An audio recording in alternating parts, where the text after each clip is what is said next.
جناب سید ایوب علی صاحب رحمۃ اللہ تعالیٰ علیہ کا بیان ہے کہ ایک روز اعلیٰ حضرت رحمۃ اللہ تعالیٰ علیہ نے ارشاد فرمایا کہ بعض ناواقف حضرات میرے نام کے آگے حافظ لکھ دیا کرتے ہیں، حالانکہ میں اس لقب کا اہل نہیں ہوں۔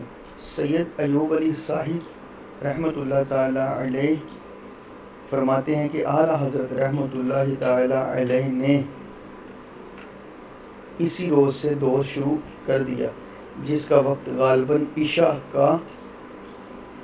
غسل فرمانے کے بعد سے جماعت قائم ہونے تک مخصوص تھا۔ روزانہ ایک پارہ یاد فرما لیا کرتے، یہاں تک کہ 30ویں روز 30واں پارہ یاد فرما لیا۔ ایک موقع پر فرمایا کہ میں نے کلام پاک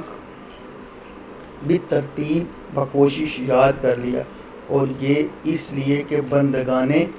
خدا کا جو میرے نام کے آگے حافظ لکھ دیا کرتے ہیں کہنا غلط ثابت نہ ہو۔ کتاب تذکرہ امام احمد رضا